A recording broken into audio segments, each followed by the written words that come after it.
Ahora le vamos a dar la palabra a Gabriela Carpinetti. Gabriela es abogada egresada de la Universidad de Buenos Aires en el año 2012. Realizó estudios de criminología crítica en la Universidad de Bolonia y de Padua en Italia, así que anduvo por las tierras de Francesca. Se formó en el Servicio de Paz y Justicia como operadora jurídica en la intervención con niños, niñas y adolescentes criminalizados y en situación de calle. Actualmente es abogada en causas de violencia institucional y docente de la escuela pública en el Polo Educativo de Barracas de la Ciudad Autónoma de Buenos Aires. Les voy a hacer otro pedido a ustedes dos también, un poco más lento para... ¿Vamos bien? Bien. No sé si así está bien. ¿Sí? Perfecto. Bueno, primero gracias por la invitación a Paula y a Ileana. La verdad es que nada, son jornadas muy, muy interesantes y es un privilegio que una institución pública de la justicia como el Tribunal Superior de Justicia esté brindando la posibilidad a que operadores de la justicia, trabajadores, trabajadoras, bueno, veo que también aquí está presente la comunidad internacional, tengamos la posibilidad de discutir esto en estos días. Así que bueno, muchas gracias y felicitaciones por la convocatoria y la organización. En realidad, bueno, yo como dijo Paula, iba a estar en el panel de mañana, estoy en el de ahora, así que intenté hacer un mix entre lo que veníamos pensando cuando hablé con Paula, de acuerdo a lo que proponía el panel de mañana, que ahora no recuerdo el título, pero tenía que ver con desigualdades en la ciudad global, y estaba, bueno, Verónica Gago, Sebastián Tedeschi y aquel amigo con quien nos reencontramos, Iñaki. Perdón. No, en realidad yo vengo es casi que lo que mi intervención va a tener que ver con una clínica de 2 casos, en donde voy a pedir la solidaridad de ustedes para que me ayuden a pensar como abogada querellante la intervención que estoy desarrollando, que estamos desarrollando con los colegas que trabajamos como abogados en estas dos causas que voy a pasar a relatar ahora. Y así que les voy a pedir que después todos los que tengan comentarios, opiniones respecto de cómo venimos realizando la intervención desde la querella y cómo venimos acompañando a estas familias y a estas situaciones que, como dije, voy a relatar ahora. Por favor, se acerquen sin vergüenza, porque lo abro y voy a contar estas 2 historias en función de también una necesidad que tengo como abogada. Bueno, son 2 casos penales. Uno es un femicidio de una ex alumna mía en la escuela que trabajo desde hace 5 años en Barracas, en la Villa 21, aquí en la ciudad de Buenos Aires. Una joven de 20 años, trabajadora, precarizada en una empresa terciarizada, brindaba servicios de limpieza en el Hospital Churruco, un hospital público. Como dije, 20 años, madre de un niño en el momento en el que fue asesinada por su expareja, de un niño que en ese momento tenía 1 año y medio, fue en el 2015, esto en julio del 2015. En 10 días comienza el juicio oral por femicidio a cargo del Tribunal Oral en lo Criminal número 25 de esta ciudad. Esto tramitó en el fuero de instrucción, es un femicidio, de hecho va a ser la primera condena por femicidio que se tenga registro en una villa de la ciudad de Buenos Aires. Y el otro caso es el caso de un joven también de 20 años, del barrio de La Boca, vivió siempre en un complejo habitacional del Instituto de la Vivienda de la ciudad, es Lucas Cabello, es un caso que se hizo muy conocido. Nosotros asumimos la querella cuando sucedió esto y después tuvo muchos periplos la instrucción, pero que no vienen al relato de lo de ahora. Lo cierto es que estamos en la etapa de elevación a juicio de este caso, calificado como una tentativa de homicidio agravado por haber sido cometido por un funcionario público, por un agente de la Policía Metropolitana, también de 20 años de edad, que hacía 6 meses había recibido de la Escuela de la Policía Metropolitana y estaba realizando una custodia en ese complejo habitacional del IBC, producto de un conflicto entre vecinos ocasionado por la situación de vivir en un hogar transitorio del IBC, que la normativa indica que no se puede vivir más de 6 meses en un hogar transitorio del IBC y que esas familias luego de 6 meses tienen que ser relocalizadas a una solución definitiva de vivienda. Lucas Cabello nació se crió y vivió 20 años en ese complejo habitacional y la madre ya había nacido en un hogar transitorio también del IBC en la zona de lo que es conocido como el barrio chino de La Boca, ¿no? Entonces habían sido trasladados de una solución habitacional transitoria a otra, pero bueno, ya era la segunda generación de esta familia Vila Cabello, cuya jefa de hogar siempre fue la madre, Carolina Vila, que vivían en esta situación. ¿Qué dos cuestiones quiero comentar de estos dos casos que cuento? De estos dos jóvenes, una mujer víctima de femicidio de 20 años, nacida y criada en la Villa 21, y este joven también de 20 años, nacido y criado en el barrio de La Boca. Que la calificación de femicidio y la calificación de tentativa de homicidio agravado, y Lucas sobrevivió, está paralítico, y después de, yo digo que después de 37 años, ¿no? Porque la madre tiene 37, Lucas 20, logramos una solución habitacional definitiva para esa familia a raíz de lo que pasó, y no a raíz de otra cosa, ¿no? Pero bueno, en ambos casos había algo que a mí me impactó mucho como abogada penalista. Que la demanda principal de la familia de Micaela Gaona, víctima de femicidio, y la demanda principal de la familia de Lucas Cabello no era la condena penal de sus victimarios.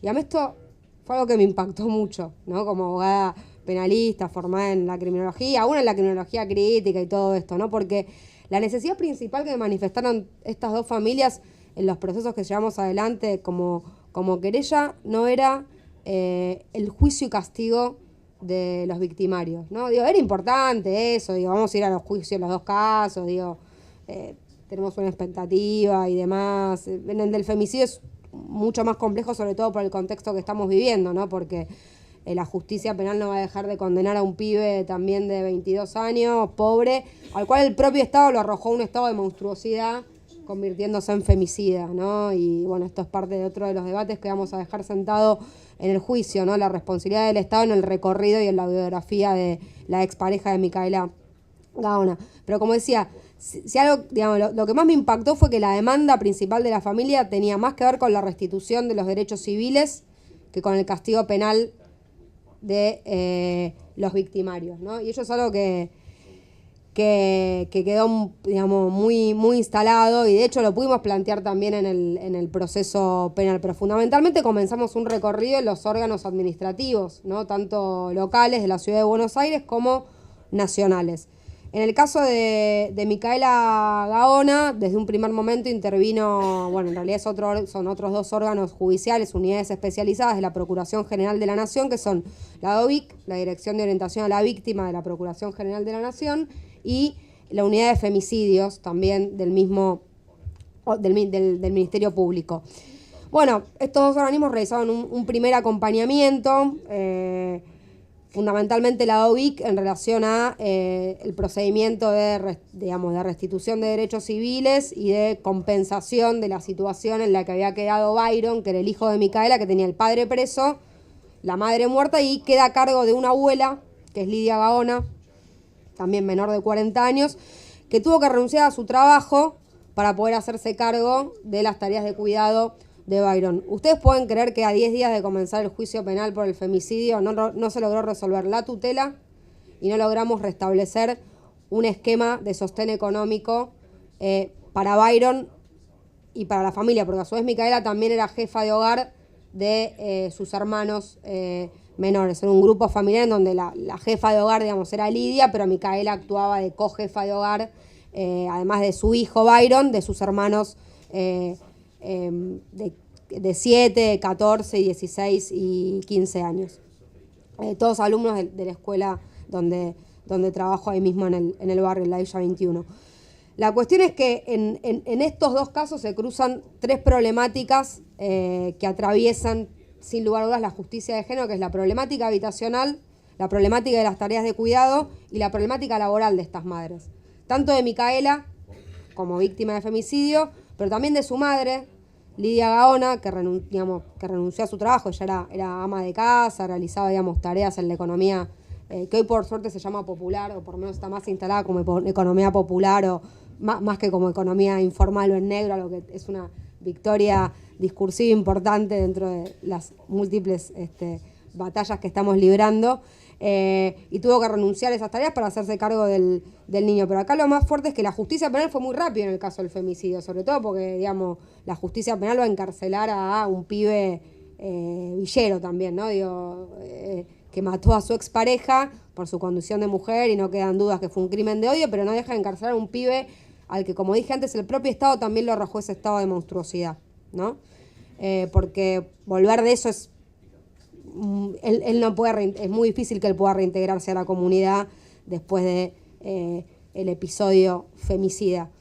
Esto también lo dejo planteado como a pensar, ¿no? Obviamente, en estas situaciones. Mañana, entre paréntesis, mañana hay una mega comisión que yo hoy los canales de televisión desde las 7 de la mañana lo estuvieron anunciando, que es sobre el proyecto del registro de delincuentes sexuales. Mañana a las 5 de la tarde están convocadas la Comisión de Justicia, la Comisión Penal y la de Hacienda, también, por la cuestión presupuestaria, en diputados, para tratar lo del registro, ¿no? De delincuentes sexuales. Digo, porque nosotros en 10 días empiezo la audiencia del femicidio y estoy muy preocupada en el contexto que se está dando este juicio, y estamos como muy sensibles con la querella, y estamos también discutiendo con la familia en qué contexto se está dando este juicio y esta primera condena por femicidio en una villa de la ciudad y demás.